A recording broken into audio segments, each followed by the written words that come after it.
वो ज्वेलरी मेरे पास नहीं है।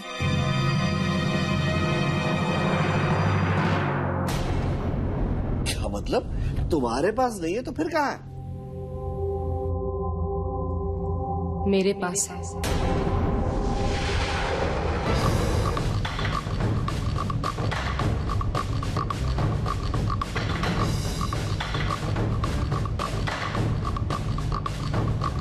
लॉन्गश्री,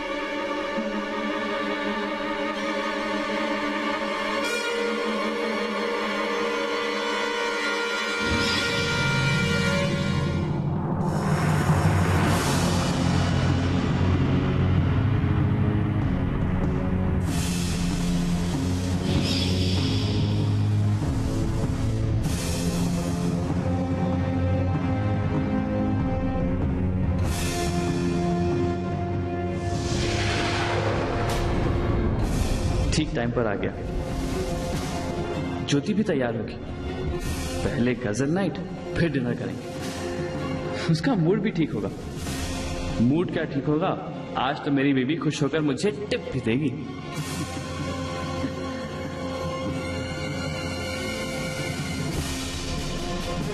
ये क्या हो रहा है? मेरी कुछ समझ में नहीं आ रहा है। ये ज्योति की ज्वेलरी लॉन्गश्री के पास कहां से है?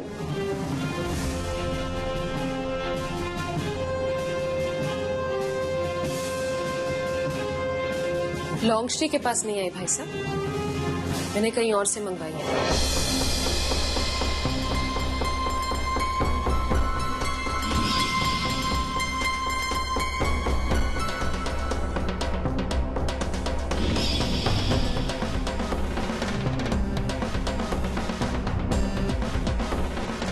बहू ने तो ये गहने गिरवी रख दिए थे,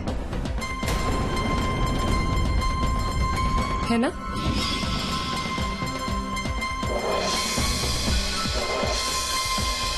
इससे पहले कि हमारे जानने वालों के बीच ये बात फैलती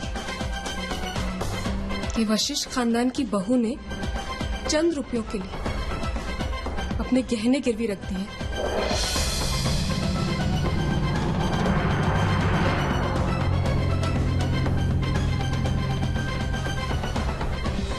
मैं इन्हें सुनार से वापस ले आई।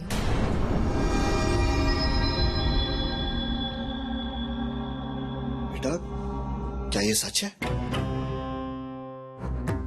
जवाब दो बेटा, क्या तुमने ऐसा किया? जी वो अचानक पैसों की बहुत जरूरत हो गई थी, इसलिए। ऐसी कौन सी जरूरत आ गई ज्योति कि तुम सब कुछ भूल गई? इस खानदान का नाम, हमारी इज्जत, यहाँ तक कि तुमने हमें इस लायक भी नहीं समझा कि तुम वो जरूरत हमें बता सको। क्या सोचा तुमने कि हम लोग इस काबिल भी नहीं है कि तुम्हारी इतनी सी मदद कर सके? और वशिष्ठ खानदान की बहू ने कुछ पैसों के लिए अपने घर की इज्जत गिरवी रख, घर की इज्जत गिरवी रख, घर की इज्जत गिरवी रख, घर की इज्जत गिरवी रख, घर की इज्जत गिरवी रख, घर की इज्जत। तुमने एक बार सोचा भी नहीं ज्योति कि लोग क्या कहेंगे?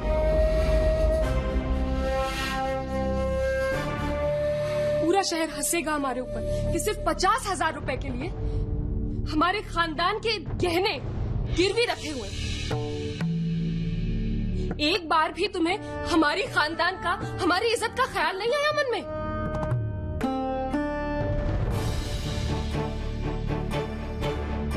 शर्म आ रही है ना सोचकर? लेकिन शर्मिंदा तो तुमने हमें किया है ज्योति।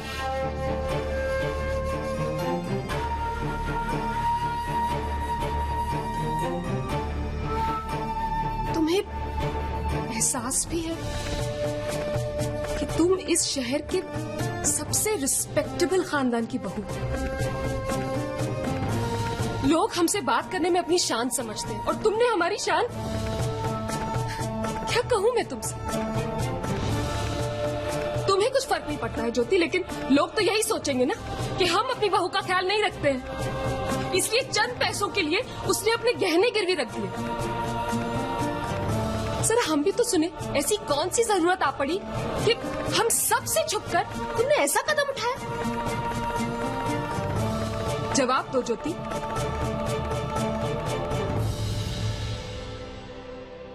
मैं जानती हूँ मुझसे बहुत बड़ी गलती हो गई है।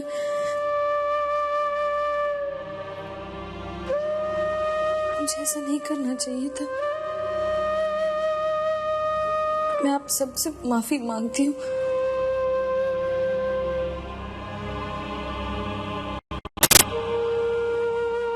जाने अनजाने में मैंने आपको बहुत दुख दिया। I'm really very sorry। तुमने मेरे सवाल का जवाब नहीं दिया। आखिर ऐसी कौन सी इमरजेंसी आ गई थी?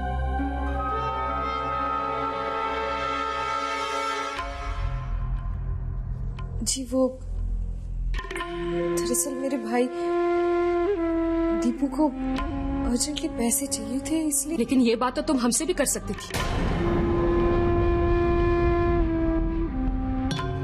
हमने तुम्हें किसी काम के लिए कभी रोका है, कभी इनकार किया है?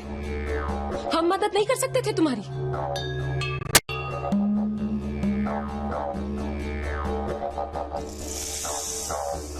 ठीक है, तुम्हें हमें कहने में शर्म आ रही थी। तुम पंकज से तो कह सकती थी। पति है वो तुम्हारा, हर कदम पर तुम्हारे साथ है, भरोसा करता है तुम पर।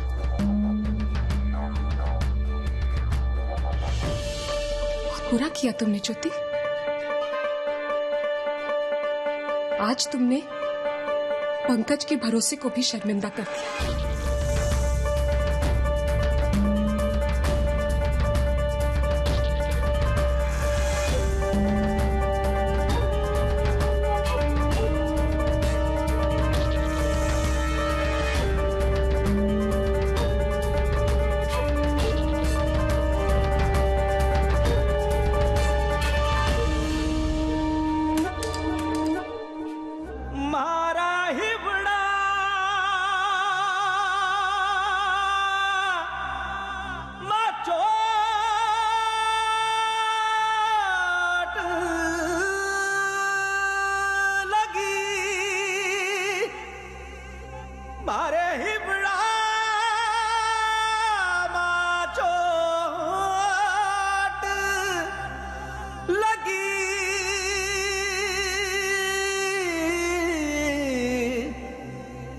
बिरहन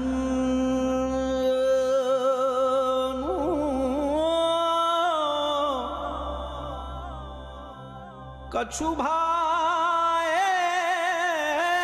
ना कछु क्या बात है? Is everything okay? हाँ सब ठीक है। अच्छा अच्छा अब जाइए। Bye bye bye. वशिष्ठ खानदान की बहू ने चंद रुपयों के लिए अपने गहने गिरवी रख दिए। तुम पंकज से तो कह सकती थी, पति है वो तुम्हारा, हर कदम पर तुम्हारे साथ, भरोसा करता है वो तुम, पति है वो तुम्हारा, भरोसा करता है वो तुम पर। ज्योति बेटा, अब तुम भी इस फैमिली का हिस्सा हो, तुम्हारी जरूरतों का ख्याल रखना हमारा फर्ज है। लेकिन पता तो चले कि तुम्हारी जरूरतें आखिर है क्या। अरे घर के बाकी मेंबर भी तो अपनी प्रॉब्लम डिस्कस करते हैं ना। तुम्हें भी हक है, तुम भी बताओ कि तुम्हारी क्या प्रॉब्लम है। हमारा फर्ज है उसे सुनना। कुछ भी बात हो, बिना किसी हेसिटेशन के, बिना किसी झिझक के हमें बता देना। मुझसे बहुत बड़ी भूल हो गई पापा जी, प्लीज मुझे माफ कर दीजिए। सच में मैंने किसी का मन दुखाने के लिए ये सब नहीं किया। I'm sorry। नहीं बेटा, सॉरी की बात नहीं है। हम तो सोच रहे थे कि हमारी बहू हमसे ऐसी क्या नाराज होगी कि अपनी प्रॉब्लम्स हमसे छुपाने लगी। नाराजगी वाली कोई बात नहीं है पापा जी। अच्छा चलो, अब तुम ये सब भूल जाओ और जैसा तुम्हारे पापा जी ने बताया है, अगली बार कोई भी जरूरत हो, कोई भी प्रॉब्लम हो, हमें जरूर बताना। हाँ? ठीक है?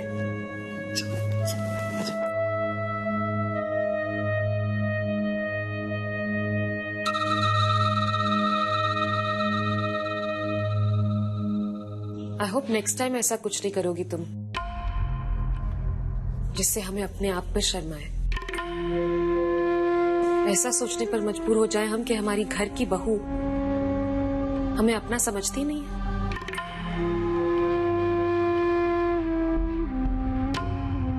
लो, इसे रख लो।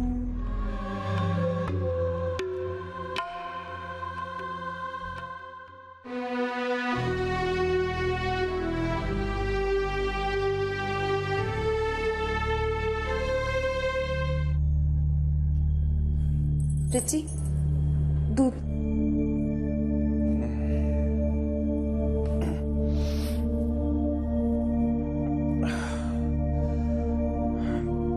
Thank you. रिची, वो डॉक्टर ने कुछ कहा रिपोर्ट्स के बारे में? हाँ, कल सुबह बुलाया है। अभी रिपोर्ट्स के रिजल्ट आने में तो टाइम लगेगा, सही ट्रीटमेंट उसके बाद ही शुरू होगा। लेकिन डॉक्टर भी काफी परेशान लग रहे थे, कह रहे थे कि काफी सीरियस बीमारी है, आसानी से ठीक नहीं होगी। आप फिक्र मत कीजिए रिची, मेरा दिल कहता है कि आप जल्दी ठीक हो जाएंगे। वैसे कल कितने बजे जाना है? मैं भी चलूंगी आपके साथ। तुम? अरे नहीं सुषमा, तुम। अरे आप इस हालत में अकेले कैसे जाएंगे? अरे मैं कह रहा हूँ ना, तुम्हारे आने की कोई जरूरत नहीं है। जरूरत है ब्रिज जी, और मैं आपके साथ ही चलूंगी। और आपने कैसे सोच लिया कि मैं आपको अकेले जाने दूंगी? बहुत प्यार करती हो ना मुझसे, इसलिए मेरा इतना ख्याल रखती।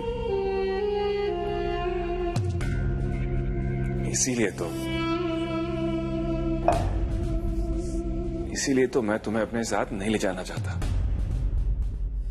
सुषमा, बीमारी इतनी बड़ी है तो टेस्ट भी बहुत पेनफुल होंगे, और तुम मुझे दर्द में तड़पता नहीं देख पाओगी सुषमा। नहीं सुषमा, मैं तुम्हें और तकलीफ नहीं देना चाहता, प्लीज। लेकिन ब्रिजी। अरे बाबा, मुझे एक छोटा सा इंजेक्शन लगता है ना, तो मैं इतनी जोरों की चलाता हूँ कि पूरा हॉस्पिटल इकट्ठा हो जाता है। और यहाँ तो पता नहीं कैसे कैसे टेस्ट होंगे। अब सुषमा देखो, वो डॉक्टर बहुत ही भले इंसान है, मैं उन्हें ही अपने साथ ले जाऊंगा, ठीक है?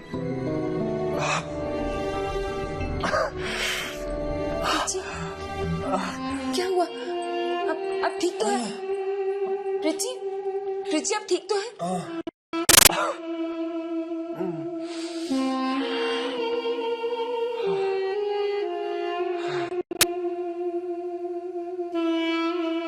देखो, डॉक्टर ने मुझे कंप्लीट बेड रेस्ट के लिए कहा है कि जब तक ठीक ना हो जाऊं मैं काम पर नहीं जा सकता। लेकिन ऐसे ऐसे कब तक घर पे बैठे रहेंगे? सुषमा, इस बार ही तुम्हारी दोस्त ने हमें इतना बड़ा अमाउंट दे दिया, अगली बार जाओगी तो 5 रुपए भी नहीं देगी। और दे भी क्यों? आखिर ये दूसरों के भरोसे कब तक जिएंगे?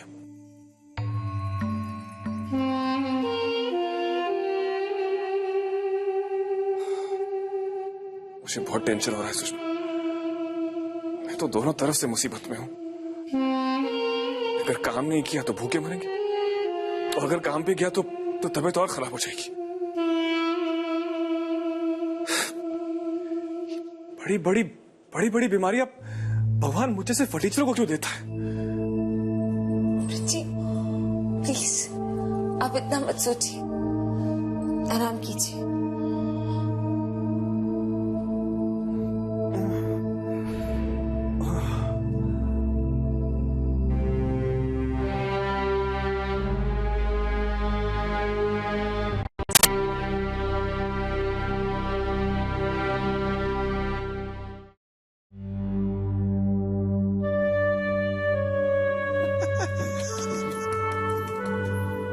मम्मी जी। आओ बेटा, बैठो बैठो बैठो। नहीं पापा जी, मैं तो बस ये पूछने आई हूँ कि सबके लिए डिनर में क्या बनाऊं? जो भी तुम्हारा मन हो बेटा वो बना लो, ठीक है? जी, पंकज जी ने आज बाहर डिनर करने का प्लान बनाया है। हम दोनों तो नहीं रहेंगे, बस आप बता दीजिए, वही सबके लिए बना दूंगी। जो मन करे वो बना लो, ठीक है? जी। ज्योति,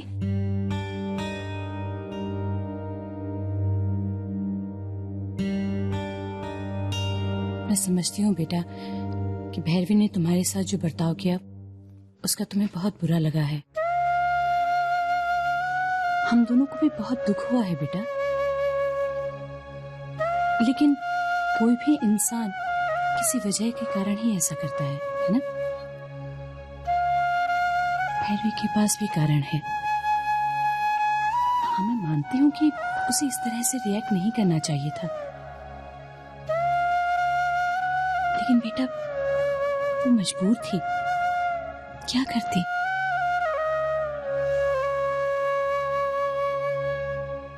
ज्योति बेटा, आज मैं तुम्हें भैरवी के बारे में कुछ बताना चाहती हूँ।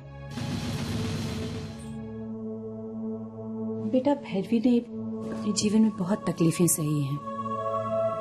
शादीशुदा जीवन की खुशियों को मन भर कर देख भी नहीं पाई थी और अपने पति को खो बैठी। इतना बड़ा सदमा लगा था उसे। हम सब तो इतना डर गए थे कि भैरवी कहीं दुख में पागल न हो जाए।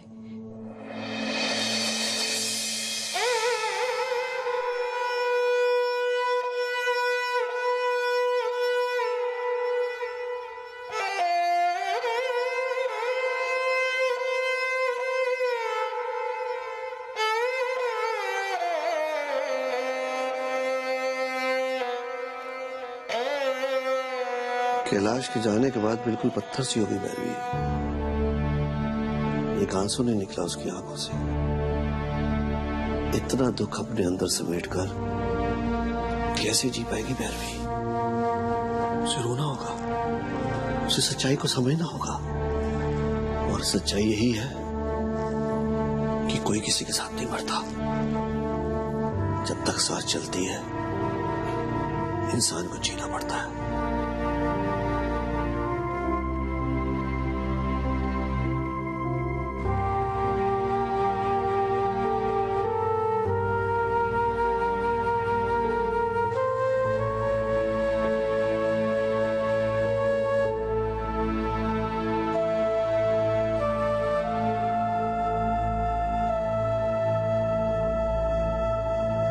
कैलाश को कितना प्यार था ना बच्चों से।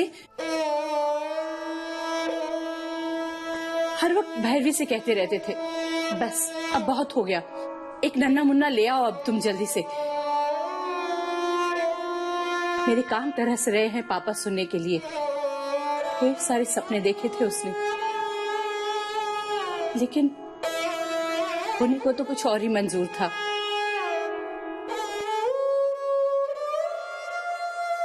भगवान ने उसे अपने पास बुला लिया,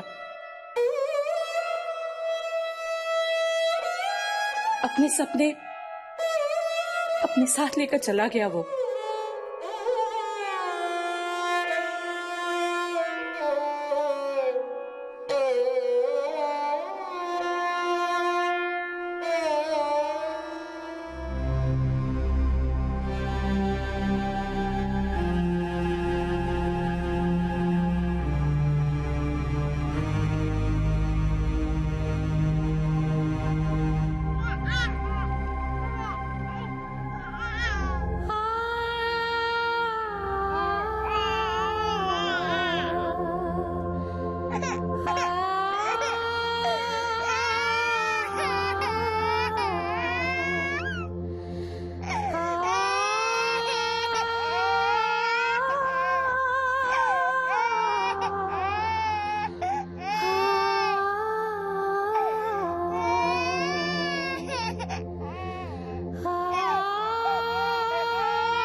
भैरवी, जो तुमने खोया है उसकी कमी तो कभी पूरी नहीं हो सकती,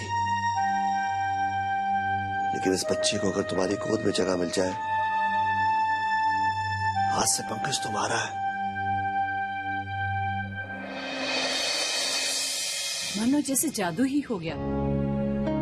नन्हे पंकज को गोद में लेकर भैरवी के मन का सारा गुबार आंसू बन के बह गया। मैंने भर के भीतर ही पता चला कि वो प्रेग्नेंट है। उस खबर के बाद से तो भैरवी के मन में पंकज के प्रति प्यार और लगाव इतना बढ़ गया कि कोई भी उन्हें देखता तो सोच ही नहीं पाता कि पंकज उसकी संतान नहीं है। भैरवी ने अपना सारा प्यार पंकज पे लुटा दिया। उसकी जिंदगी का खालीपन भरने लगा।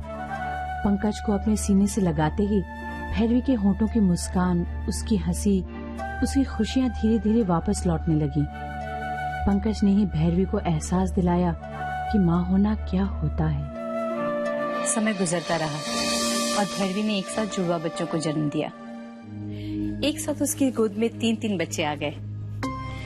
उदय और मीनल की जिम्मेदारी मैंने ले ली, क्योंकि पंकज तो भैरवी के साथ इतना जुड़ा हुआ था कि न उसके बिना सोता था और न ही खाना खाता था। यही कारण है बेटा कि उदय अपनी बड़ी माँ के इतने करीब है और पंकज के लिए सब कुछ उसकी छोटी माँ ही है। यूं समझ लो ज्योति कि जैसे कन्हैया को यशोदा मैया ने पाला था ना, वैसे मेरे पंकज को भैरवी ने पाला है। उदय और मीनल के जन्म के बाद और पंकज की देखभाल करते करते भैरवी काफी हद तक अपने दुख को भुला बैठी। हमारे ही कहने पर उसने अपनी पढ़ाई पूरी की और फिर पापा जी के साथ उसने फैमिली बिजनेस में असिस्ट करने की अपनी इच्छा जाहिर की। धीरे धीरे अपनी मेहनत और लगन से उसने इस तरीके से बिजनेस को संभाल लिया कि आज मिस्टर महेंद्र नाथ वशिष्ठ अपनी रिटायर्ड जिंदगी आराम से काट रहे हैं। लेकिन इतना बिजी होने के बाद भी पंकज के प्रति अपनी जिम्मेदारी निभाने में उसने कभी कोई कमी नहीं रखी बेटा, बल्कि दिनों दिन उसका प्यार और बढ़ता गया। भैरवी का ये मानना था कि पंकज ने ही सबसे पहले उसे मां बनने की खुशी दी।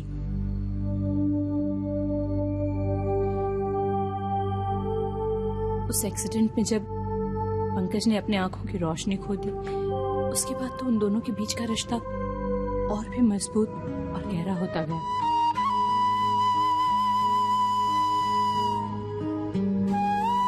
फैमिली हो या ऑफिस बेटा, भैरवी हमारे परिवार की अटूट हिस्सा है।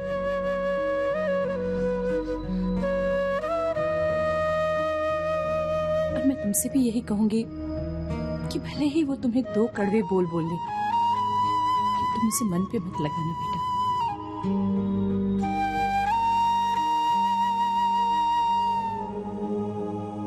क्या मैं अंदर आ सकती हूँ?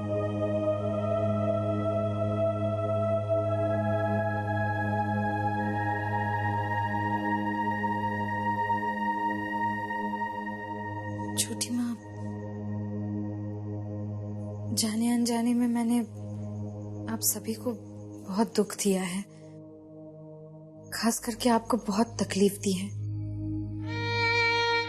प्लीज मुझे माफ कर दीजिए। मैं जानती हूँ इस घर के मान सम्मान की आपको कितनी फिक्र है।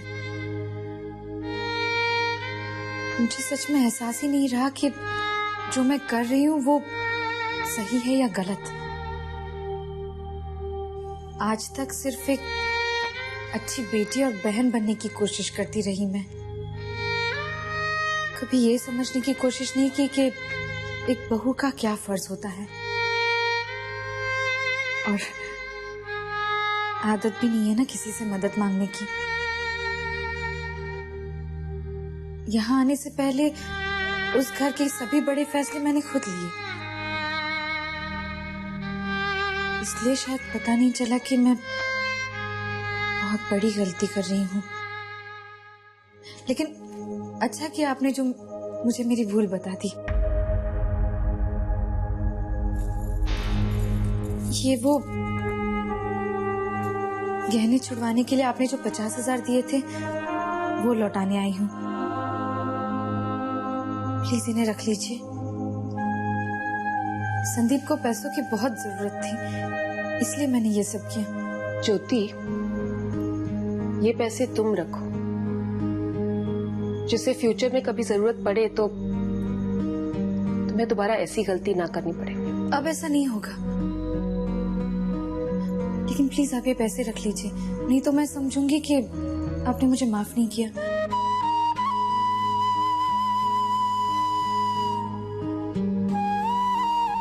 ठीक है ज्योति, मैं रख लेती हूँ, लेकिन तुम अपनी बात याद रखना, कभी भी कोई भी जरूरत पड़े तो मुझसे या इस घर में किसी से भी कह सकती हो। जी, थैंक यू।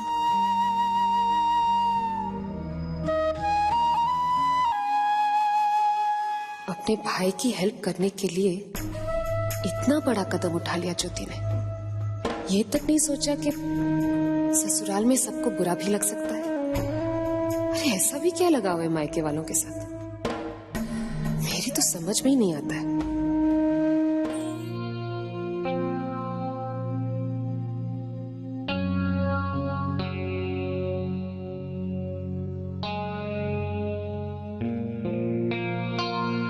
Thank you लॉन्गश्री।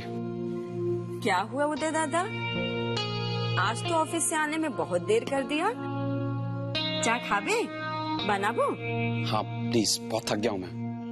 आप लॉन्गश्री? जी उदय दादा। क्या बात है, घर में कोई नहीं है क्या? कोई दिखाई नहीं दे रहा? सब है ना, सब घर में ही है। आपको पता नहीं क्या हुआ आज? क्या?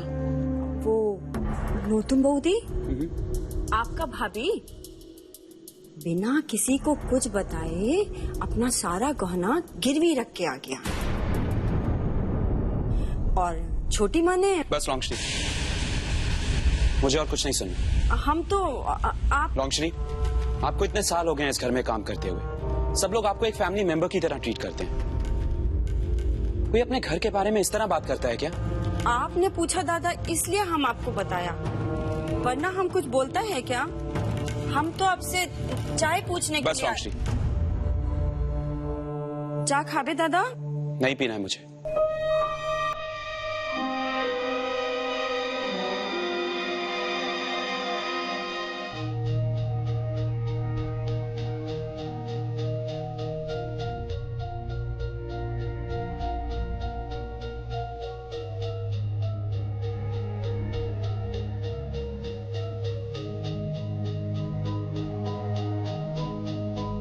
क्या हुआ बूदी, बहुत सोच में लग रहा है।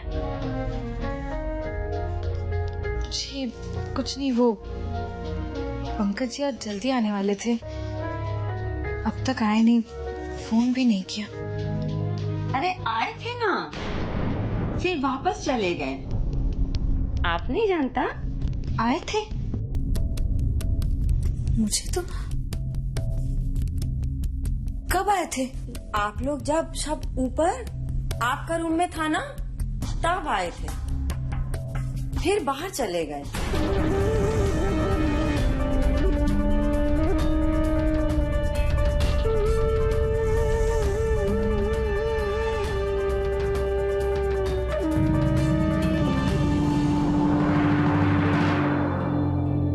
बस इतना ही हुआ और कुछ भी नहीं। मुझे बहुत बुरा लग रहा है बड़ी माँ, इतना सब कुछ हो गया और... अरे कुछ नहीं हुआ बेटा, देख जब घर में कोई नया मेंबर आता है ना तो उसके साथ एडजस्ट करने में सबको थोड़ा बहुत टाइम तो लगता ही है। बात अकेली ज्योति की नहीं है, हमें भी तो उसको समझने में थोड़ा समय लगेगा ना। घर में ऐसे सब होता रहता है, तो चिंता मत कर। जो भी हो बड़ी माँ, लेकिन मॉम को ऐसा नहीं करना चाहिए था। वो ज्योति भाभी से डायरेक्टली पूछ लेती ना कि क्या हुआ, ज्वेलरी कहाँ गई। ऐसे सबके सामने तमाशा करने की क्या जरूरत थी? जब हम किसी को बहुत ज्यादा प्यार करते हैं ना बेटा, तो उस इंसान से हमारी बहुत सारी उम्मीदें भी बढ़ जाती हैं। और जब वो उम्मीदें पूरी नहीं होती तो हमें बहुत अफसोस होता है, बहुत दुख होता है। लेकिन बड़ी माँ... तुझे तो पता है ना, तेरी मॉम पंकज को कितना प्यार करती है। तेरे बड़े पापा या मैं भी कभी मजाक में कुछ पंकज को कह देना तो भैरवी तो बहुत अपसेट हो जाती है। चल छोड़, ज्यादा मत सोच। आई डोंट नो बड़ी माँ, घर का माहौल ही चेंज हो गया है। ऐसा कुछ नहीं है बेटा। देख बेटा, घर बनता है घर में रहने वालों से। घर में अगर सब खुश रहते हैं तो घर का माहौल भी खुश रहता है, और अगर एक जना भी उदास हो जाता है तो सब परेशान हो जाते हैं। अब तेरी ही बात ले ले। मैं देख रही हूँ आजकल तू देर से आता है, किसी से बात भी नहीं करता। पहले तो तू दोस्तों के साथ बाहर घूमने भी जाया करता था, लेकिन आजकल घर, घर से ऑफिस, ऑफिस से घर। ऐसे में तो बोरियत होगी ही ना। मैं क्या कह रही हूँ तो समझ रहा है ना? लेट्स सी बड़ी माँ।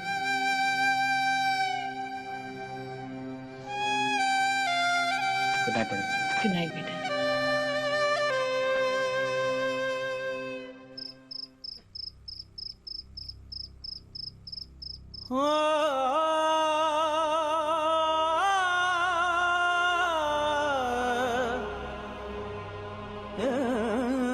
अच्छा आप जाइए, बाय बाय बाय।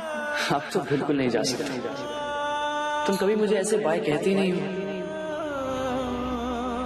वर्षिश खानदान की बहू ने कुछ पैसों के लिए अपने घर की इज्जत गिरवी रखी। क्या सोचा तुमने कि हम लोग इस काबिल भी नहीं है कि तुम्हारी इतनी सी मदद कर सके, है ना? क्या बात है? Is everything okay? हाँ सब ठीक है। पूरा शहर हंसेगा हमारे ऊपर कि सिर्फ 50,000 रुपए के लिए हमारे खानदान के गहने गिरवी रखे हुए। वी लव ईच अदर ज्योति, इसे तो शादी कहते हैं। और साथ में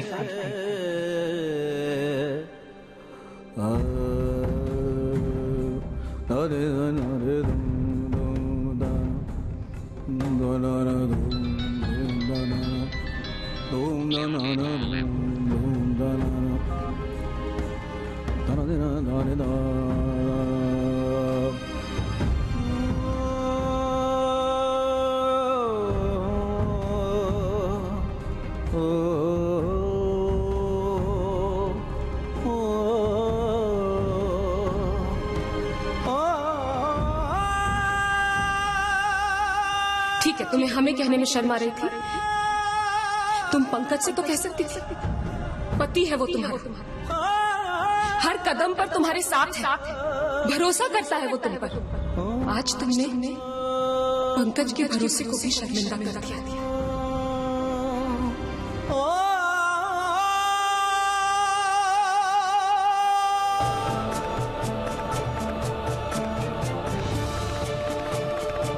I'll see you in the evening.